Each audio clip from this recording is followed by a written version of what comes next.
The emergency lights in the Galactic Council chamber pulsed with a soft amber glow. 47 species sat in their designated seats, arranged in a massive circle that stretched 3 stories high.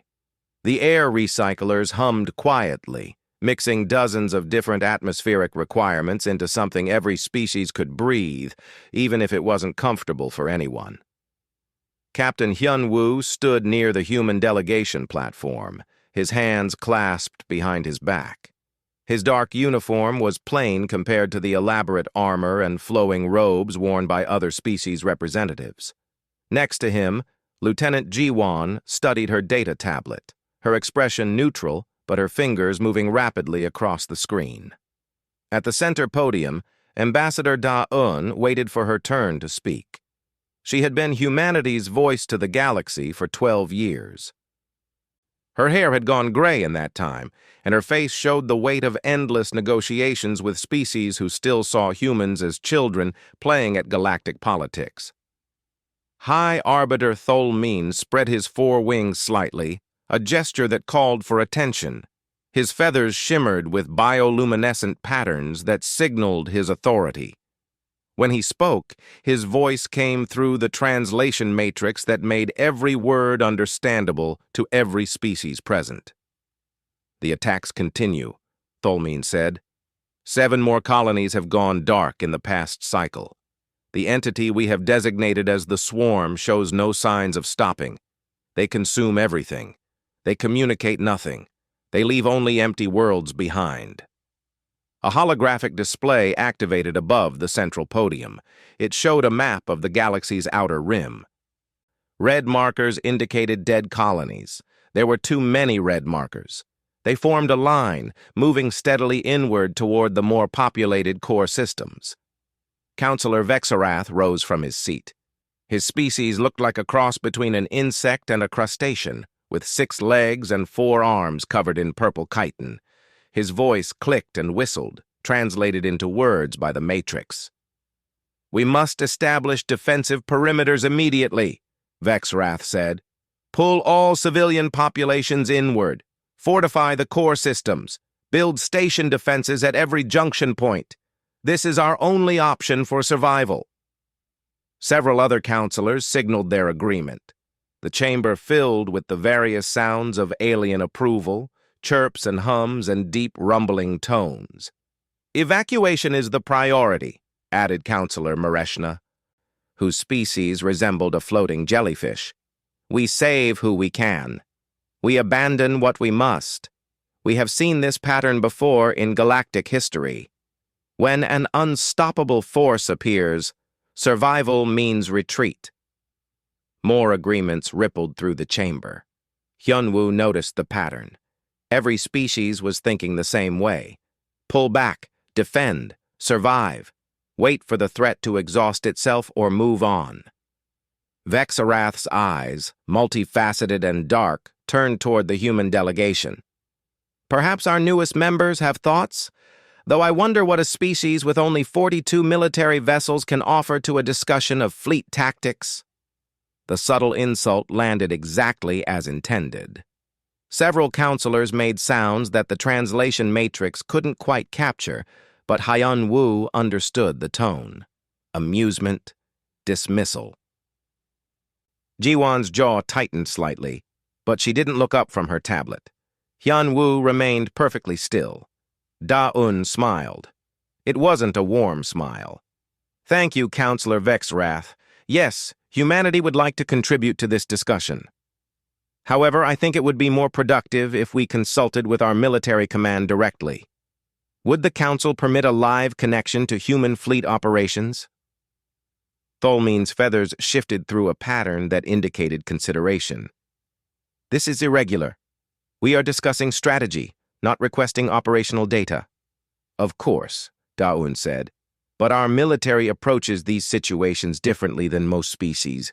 It might be valuable to hear their perspective, even if," she glanced at Vexarath, "we can only offer 42 ships to the effort." Thol-Min consulted with several other senior counselors through private communication channels. After a moment, he spread his wings fully. "Very well. The Council recognizes that every perspective may have value in this crisis. Establish your connection, Ambassador. Da-un nodded to Ji-won, who tapped several commands into her tablet. The holographic display flickered and split. Half still showed the galactic map with its spreading red markers. The other half showed a connection status as it linked across light years of space to human military headquarters. The connection took nearly a minute to establish. In that time, Yun-woo observed the Council. Most species looked bored or mildly curious. Vexrath had settled back into his seat, clearly expecting nothing useful from the humans. A few counselors were already engaged in side conversations, their attention drifting. Then the connection solidified. The holographic display showed a military command center. The room was darker than the council chamber, lit by dozens of screens and tactical displays. Officers moved with quick efficiency between stations, and at the center, facing the camera, stood Admiral Tae Yang. The Admiral's face was weathered and scarred. A thin line ran from his left temple to his jaw, the kind of mark that modern medicine could have erased, but that he had chosen to keep. His eyes were dark and steady. He wore a simple duty uniform, gray with minimal insignia. For a long moment, the Admiral simply looked at the council chamber. His gaze swept across the assembled species, taking in everything. Hyun-woo recognized that look. He had seen it on the faces of hunters back on Earth, studying terrain before a difficult expedition. Admiral Tae Yang, Da-un said, "Thank you for joining us. The Council is discussing defensive strategies against the swarm threat. We would appreciate human military input on recommended defensive perimeters." The Admiral was quiet for several seconds. Behind him, Hyun-woo could see other officers moving. A woman with sharp features was pulling up data streams. A man with glasses was analyzing what looked like biological samples. Everyone in that command center moved with purpose. "I've reviewed the data you sent," the Admiral finally said. His voice was calm and measured. "The swarm's attack patterns, their technology level, their fleet composition." He paused. "I have one question before I can offer recommendations." Tholmin leaned forward. "Yes, Admiral? Where is their home system?" The question hung in the air. Around the council chamber, several species made sounds of confusion. Vexarath's antennae twitched in what his species used to express bewilderment. Tholmin's feathers flashed through several patterns. "Admiral? I don't understand. We are discussing defensive positions. The location of the swarm's origin point is not relevant to fortifying our colonies." The Admiral's expression didn't change. "I need to know where they come from. I need to know where they're going when they leave the colonies they've destroyed. I need their supply lines, their breeding grounds, and their command structure." Vexarath stood again, his voice sharp. "We are asking for defensive recommendations, human. We need to know how to protect our worlds, not—" He paused, struggling for words. "Not whatever you're suggesting." Behind the Admiral, the woman Hyun-woo had noticed earlier stepped into view. She wore a commander's insignia. Her name tag read Yuna. She placed a datapad in front of the Admiral, and he nodded once. "Understood," the Admiral said. He looked directly at the Council. "You're asking the wrong question." The chamber erupted in confused chatter. The confusion in the council chamber grew louder. Dozens of species all talking at once created a sound that even the translation matrix struggled to process. High Arbiter Tholmin had to pulse his wings 3 times, releasing a sharp whistle before order returned. "Admiral," Tholmin said carefully, "please explain what you mean by the wrong question." Admiral Tae Yang's expression remained unchanged. He gestured to someone off-screen, and the holographic display split again. Now the Council could see both the Admiral and a new tactical screen showing the swarm's known movements. "You're asking how to defend against them," the Admiral said. "That's a prey animal's question." The chamber went completely silent. Hyunwoo felt every alien eye turn toward the human delegation. Dayun's face was carefully neutral, but he could see the slight tension in her shoulders. She knew what was coming. Vexrath's voice crackled with indignation. "Prey animal. How dare you?" "I'm not insulting you," the Admiral interrupted. His tone remained calm and matter-of-fact. "I'm stating an observation. Most species in this council evolved as prey animals or ambush predators. Your defensive instinct is to hide, fortify, and wait out threats. It served you well for millions of years." Commander Yuna stepped fully into view beside the Admiral. She moved with a fluid grace that several council members found unsettling. Something about the way she walked reminded them of creatures from their own worlds, predators that moved through tall grass or dark water. "Humans evolved differently," Yuna said. Her voice was softer than the Admiral's, but somehow more intense. "We weren't the biggest or strongest or fastest on our world, but we were the best at one thing." She paused. "We never stopped coming." The tactical display changed. Instead of showing defensive positions, it began mapping attack vectors. Red lines stretched from human fleet positions toward the last known locations of swarm forces. The lines didn't stop at the attack sites. They continued onward, projecting paths deeper into unknown space. A third person appeared on the screen. The name tag on his crisp white coat read Dr. Minho. He pushed his glasses up and held a data tablet covered in biological diagrams. "We've analyzed the tissue samples recovered from destroyed swarm vessels," Minho said. His voice was clinical and cold. "Their biology suggests a hive structure with centralized breeding chambers. Based on their expansion rate and resource consumption, we've calculated the likely location of their primary nest." He touched his tablet, and another holographic display appeared above the council. It showed a section of space far beyond the current attack zone. A yellow marker pulsed there. 94% probability that this is their origin point, Minho continued. The secondary nests, where they breed warrior drones, are here, here, and here. More markers appeared. Their supply routes follow these corridors. Their fleet staging areas are in these systems. Counselor Mareshna floated higher in agitation. "Why are you tracking their supply lines? We need to defend our colonies, not study swarm logistics." Admiral Tae Yang finally showed a change in expression. The corner of his mouth lifted slightly, not quite a smile. "You can't defend against an enemy that keeps coming. You can only eliminate them." "Eliminate?" Tholmeen's feathers shifted through confused patterns. "You mean destroy their attack forces? Push them back?" "No," the Admiral said simply. "I mean eliminate them. Completely." The word hung in the air like a physical presence. Hyunwoo watched the council members process what they were hearing. He saw their expressions shift from confusion to understanding, to something that looked very much like horror.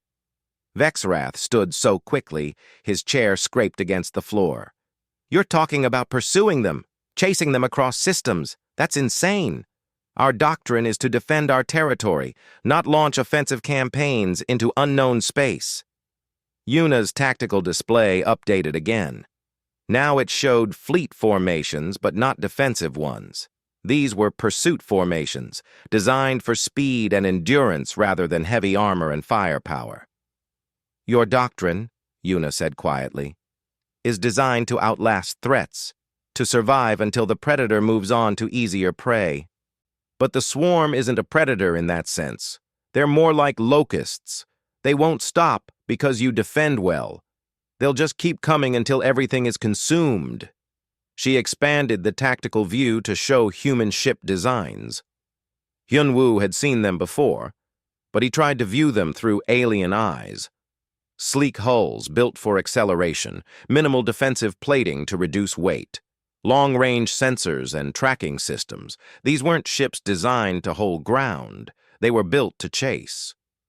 "Humans don't wait for threats to come to us. Hyunwoo heard himself say. Every eye in the chamber turned to him. He stepped forward slightly. That's not how we evolved. On Earth, when something threatened our tribe, our family, our territory, we didn't just defend it. We hunted down the threat and removed it. Jiwon pulled up historical data on her tablet and projected it for the council. Images of ancient Earth appeared. Humans running across vast plains under a blazing sun. Humans tracking animals for hours, days, weeks, never stopping, never giving up. Persistence hunting, Jiwon explained. Our ancestors would identify prey and simply run after it, not sprint, just run at a steady pace. The prey would panic and run fast, but it would tire quickly. Humans would keep coming. The prey would rest, and humans would catch up. It would run again. Humans would follow. This could go on for 8 hours, 12 hours, sometimes days. Minho nodded. Eventually, the prey's body would fail, overheating, exhaustion, stress, and the humans would still be coming, still tracking. Our bodies are designed for this. We cool through sweat. We have tendons that store kinetic energy for efficient running.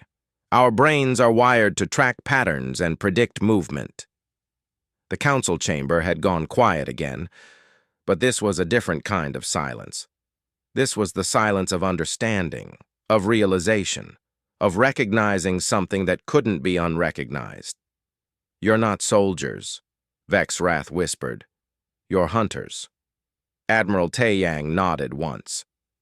Yes. Da-un stepped forward to stand beside Hyunwoo. When she spoke, her voice carried clearly through the chamber. The council asked for our military recommendation. Here it is. Don't defend against the swarm. Hunt them. Track every ship back to its origin. Map their supply lines. Identify their breeding grounds. And then remove them systematically until none remain. Tholmin's wings trembled. That's not warfare. That's extermination, Yuna finished for him. Yes, that's exactly what it is. On the tactical display, the Admiral's command center was buzzing with activity. Officers were already running calculations, plotting courses, organizing supply chains. They weren't preparing to defend. They were preparing to pursue. We need council authorization to begin operations, the Admiral said. But understand this. If you give us authorization, we will not stop. We will track the swarm to their home system. We will follow every ship that tries to flee. We will find every nest, every breeding ground, every supply depot, and we will remove them. Minho pulled up biological data again. The swarm's greatest weakness is that they retreat to regroup. They fall back to their supply lines when damaged. They return to nests when their warrior drones need replacement. They follow patterns. His eyes were cold behind his glasses. Patterns can be tracked, and everything that can be tracked can be hunted. The council members looked at each other, uncertainty and fear evident in their varied expressions. This wasn't how galactic warfare worked.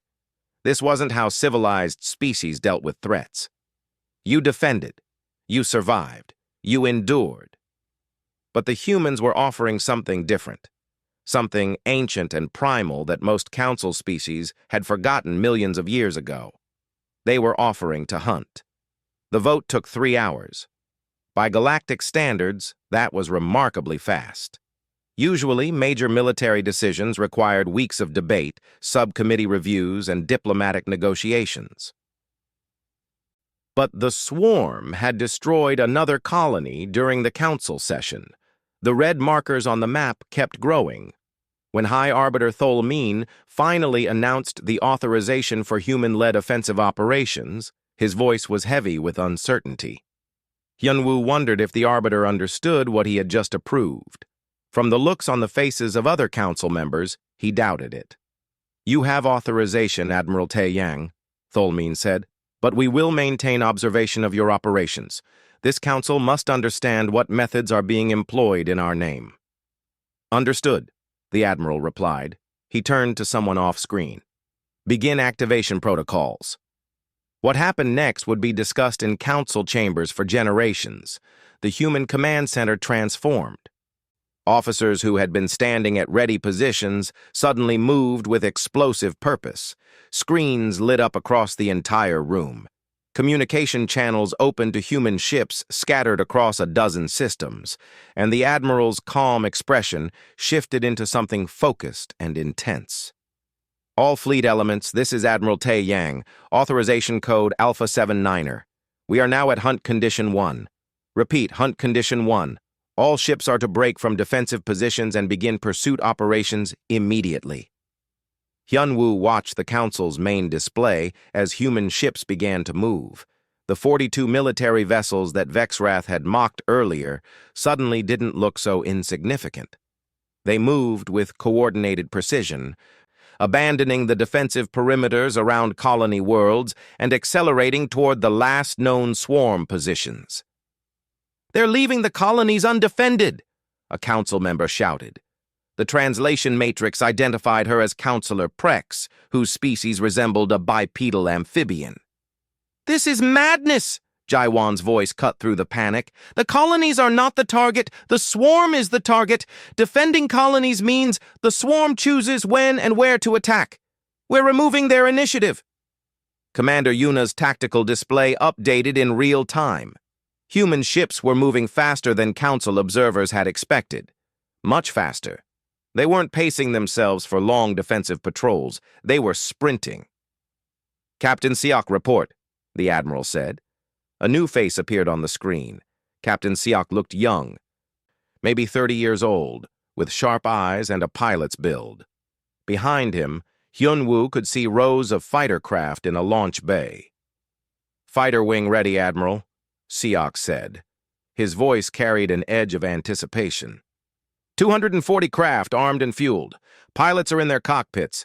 We can launch in 90 seconds on your mark. Tholmeen's feathers shifted through confused patterns. "Fighter craft? For what purpose? The swarm vessels are massive. Individual fighters cannot damage them significantly." Siok smiled. It wasn't a pleasant smile. "Damage isn't the primary objective, Arbiter. Tracking is. We mark them, follow them, relay their positions. Swarm ships might be massive, but they're also slow to turn. My fighters will stick to them like parasites. Everywhere they go, we go." Another face appeared on the display. This one was a woman who moved like smoke, her features hard to focus on even through the holographic projection. Her name tag read, Lieutenant Hana. "Infiltration teams ready," Hana said softly. 23 teams standing by for boarding operations. Boarding operations. The translation matrix took a moment to find equivalent terms in various languages, and when it did, several council members made sounds of shock. Boarding was something pirates did, or desperate scavengers, not military forces. "You're going to board swarm vessels?" Vexwrath asked. "Physically enter them?" "How else would we access their navigation systems?" Hana replied as if it were obvious. "They've been somewhere before attacking our space. We need to know where.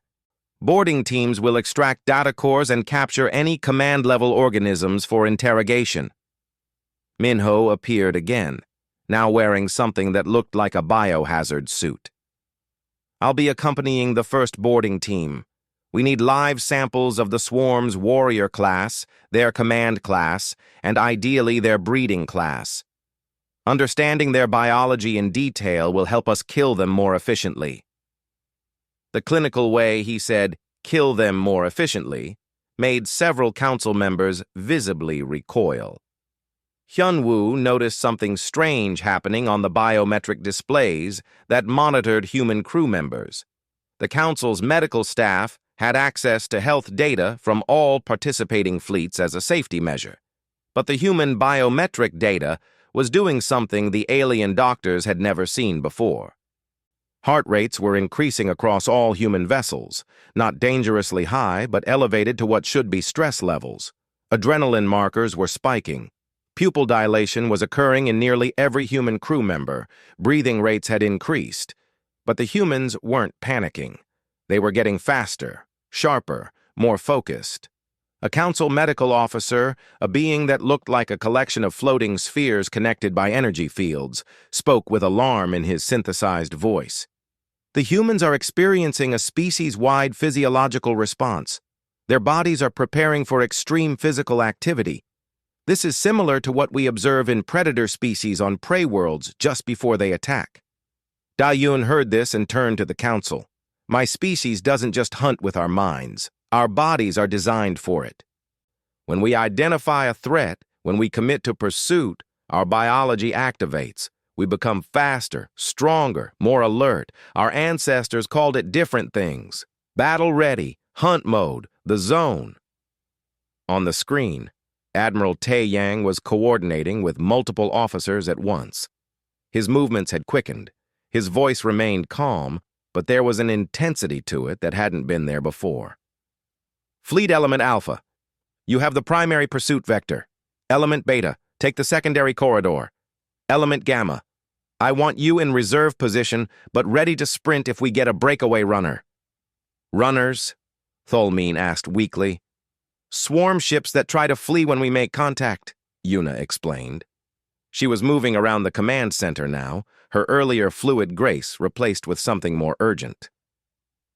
Some will try to escape back to their supply lines. We'll let a few go. They'll lead us exactly where we want to go. Ji-Won pulled up a new display for the council. It showed tracking data, communication intercepts, heat signatures, and gravitational anomalies, hundreds of data points scattered across multiple systems. We've been preparing for this, Ji-Won said. Every time the swarm attacked, we tracked them. Every ship they sent, every route they used. We've been building a map of their movements for months. We know their patterns now. We know where they come from and where they go. We've just been waiting for authorization to follow. The medical officer spoke again, his voice filled with something between awe and fear. I'm tracking the human crews. Their stress hormones should be causing fatigue, reduced cognitive function, and eventual system collapse. But instead, their performance metrics are improving. They're making decisions faster. Their coordination is getting better. It's as if stress makes them more capable, not less. It does, Hyunwoo said quietly. For a while, at least. Long enough to run down prey. Long enough to finish the hunt. The first human ships made contact with swarm forces at the edge of the Kelvin system. The Council watched on the tactical display as human vessels engaged not in traditional broadside battles, but in swift, slashing attacks. They would fire, accelerate, swing around, and fire again. Never staying still, never letting the swarm forces establish firing solutions. They're not trying to win engagements, Vexrath observed. They're testing responses, learning patterns, and marking targets, Seok's voice came through. His fighters had launched and were now swarming around swarm vessels like insects around a larger predator. Tagging hostile 7-9er with tracking beacon. Hostile 8-3 has taken fire and is turning away, marking its trajectory now. Admiral Tae Yang's eyes followed the data streams. Hostile 8-3 is wounded and running. Element Beta, pursue. Do not destroy. I want to know where it goes to repair. The Council watched as a group of human ships broke formation and accelerated after the fleeing swarm vessel. The swarm ship was faster in short sprints, but the human ships maintained steady pressure, never letting it rest, never letting it repair, just following at a pace they could maintain for hours. This is what we do, Da-Un said to the silent council chamber. This is what humans are. We find threats to our pack, and we run them down. On every human ship, in every command center, in every fighter cockpit, the same transformation was occurring. Humans were activating, becoming what their ancestors had been on the plains of ancient Earth, becoming hunters. And the swarm, for the first time in their expansion across the galaxy, were becoming prey. 18 hours into the operation, the council chamber had transformed into a constant observation post. Half the council members had remained in their seats, unable to look away from what they were witnessing. The other half rotated in shifts, but they kept coming back, drawn by a mixture of fascination and horror. Hyunwoo had been standing for the entire time. Ji-won had brought him water twice, but he had barely noticed drinking it. His attention was fixed on the tactical displays showing human forces spreading across 6 systems, all pursuing swarm elements with relentless determination. The wounded swarm vessel that Element Beta had been following for 14 hours finally reached its destination. A repair station in a system the Council had designated as unexplored space. The station was enormous, capable of servicing dozens of swarm vessels simultaneously. "Target confirmed," Commander Yuna reported. Her voice showed no signs of fatigue, despite the long hours.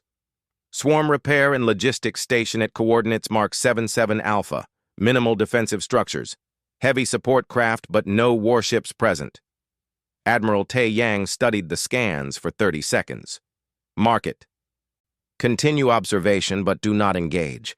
I want to know what other ships come and go from this location." Counselor Mareshna floated forward, her jellyfish-like body pulsing with agitation. "You found a major swarm installation. Why aren't you destroying it?" "Because," Ji-won answered, "one repair station isn't the goal. We want their entire supply network.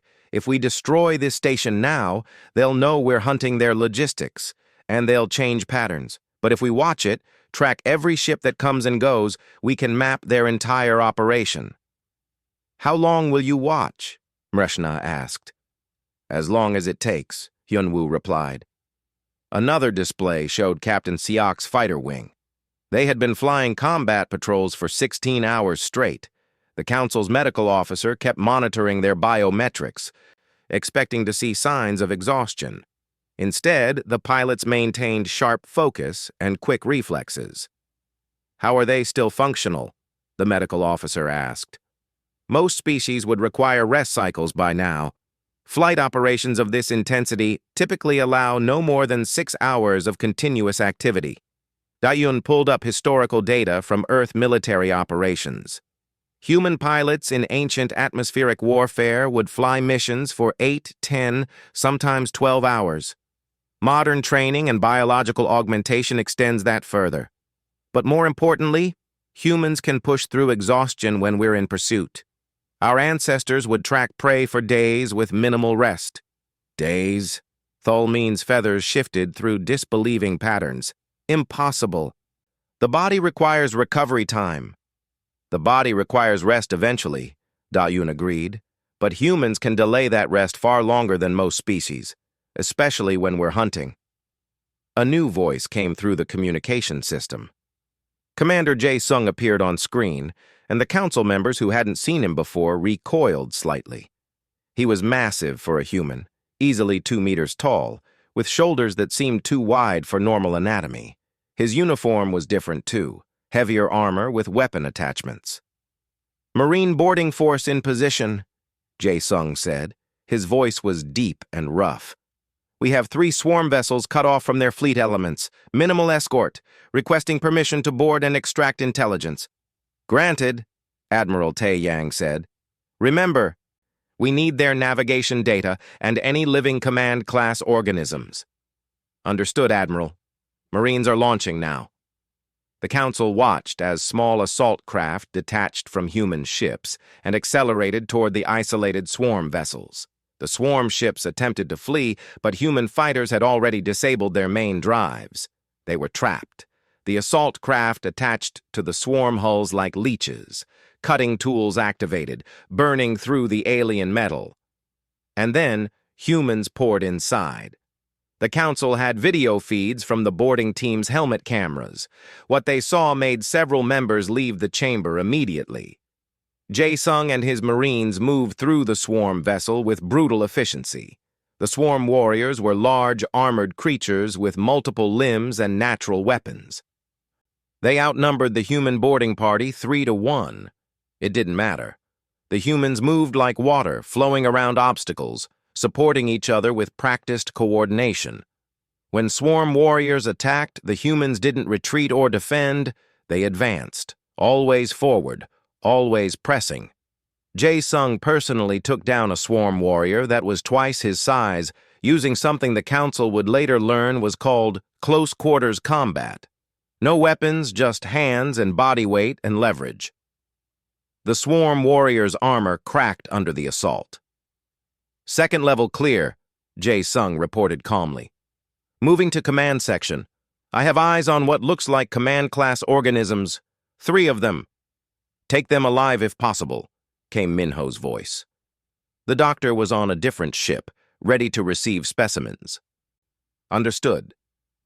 The Marines used nets and electrical weapons designed to stun rather than kill.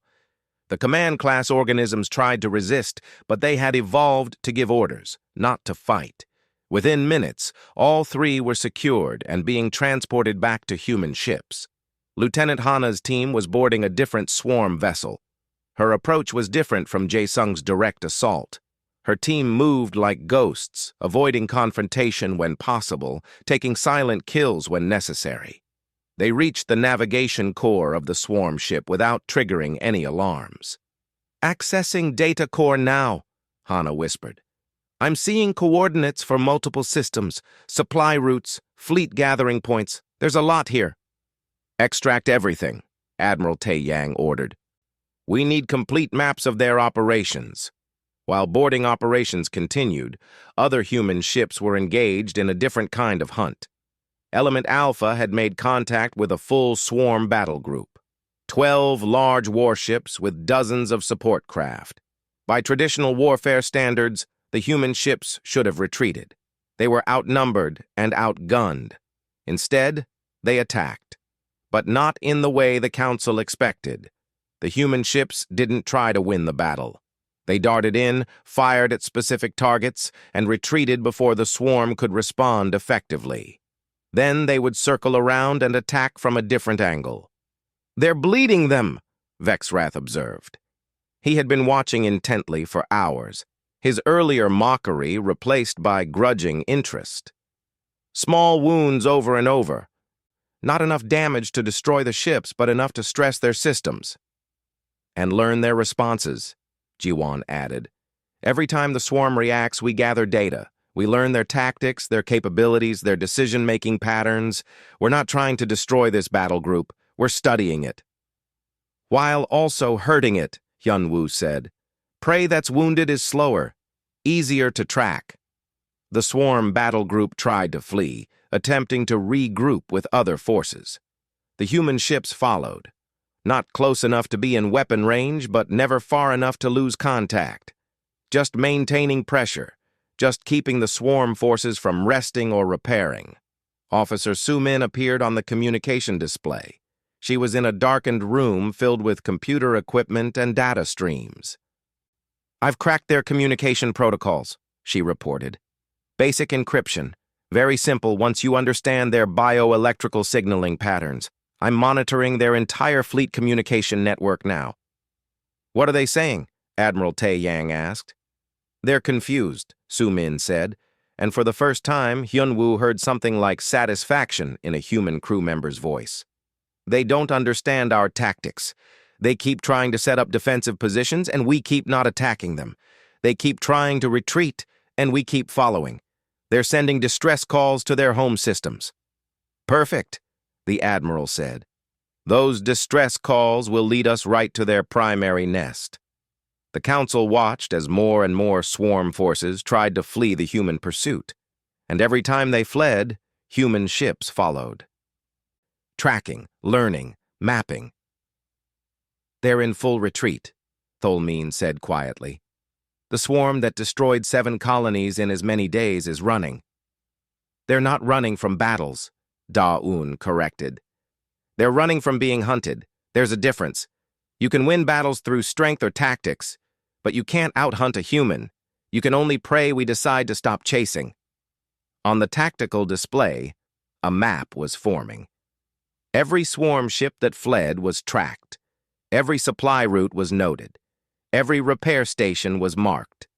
The humans were building a complete picture of the swarm's infrastructure, and they weren't stopping.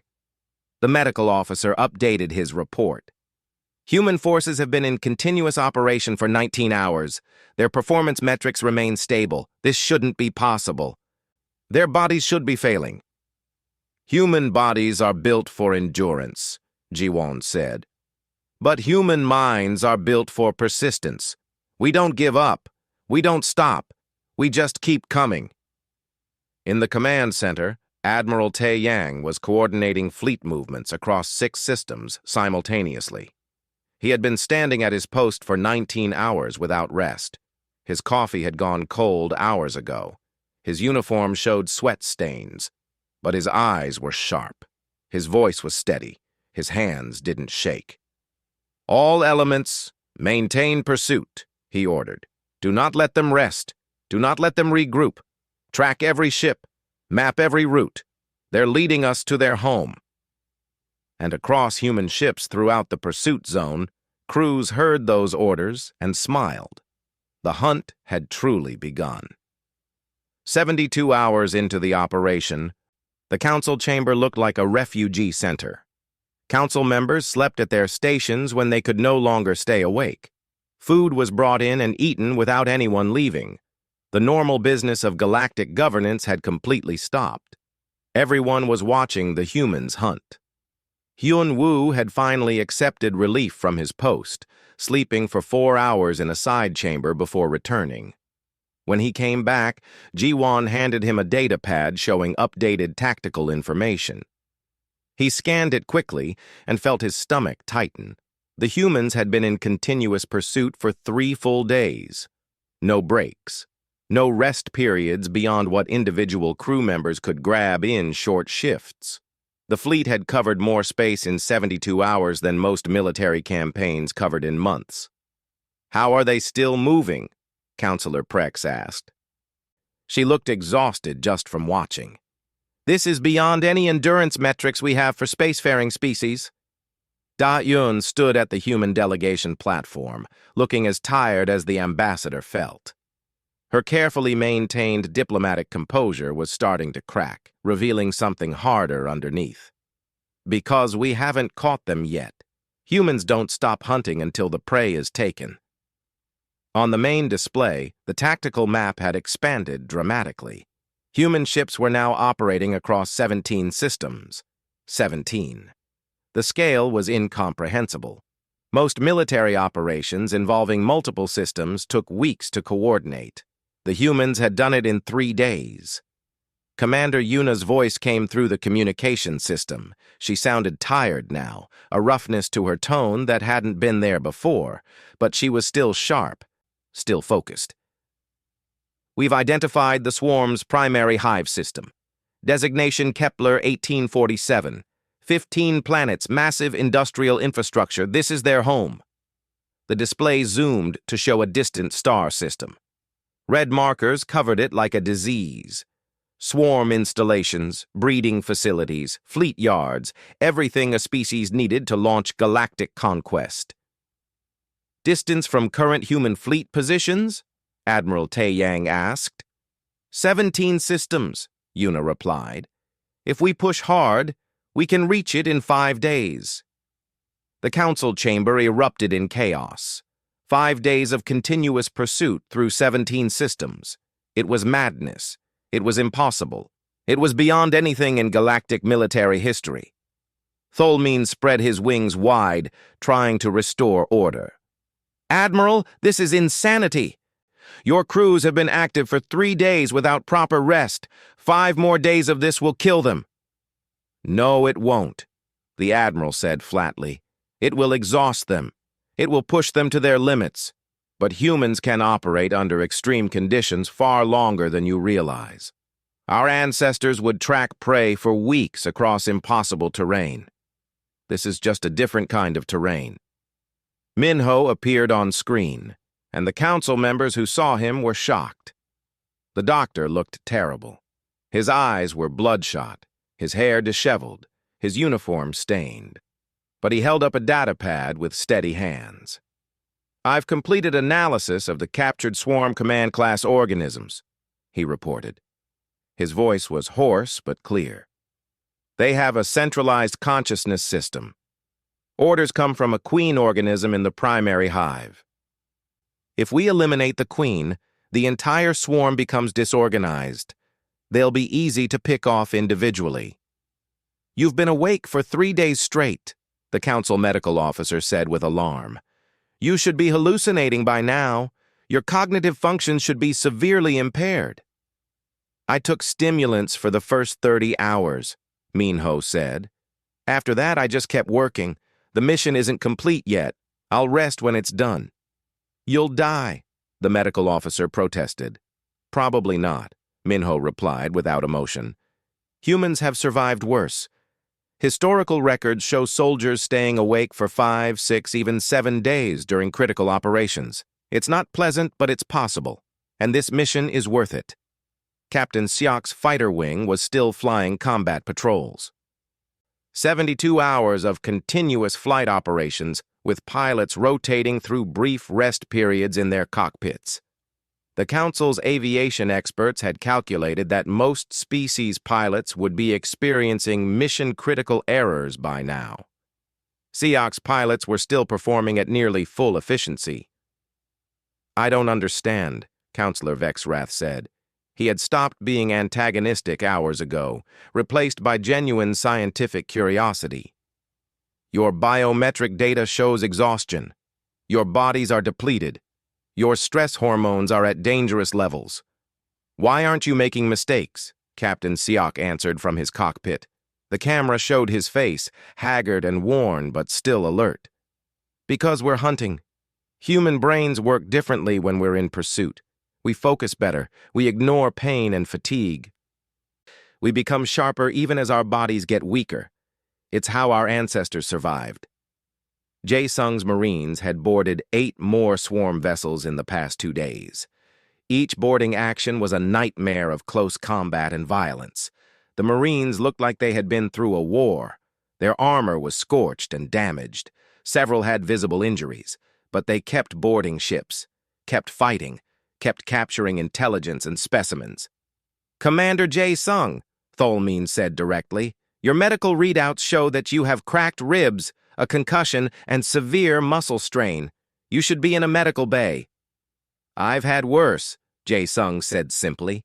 He was preparing for another boarding action even as they spoke. The mission isn't done. My team needs me. I'll rest when the swarm is eliminated. Ji-won updated the tactical map.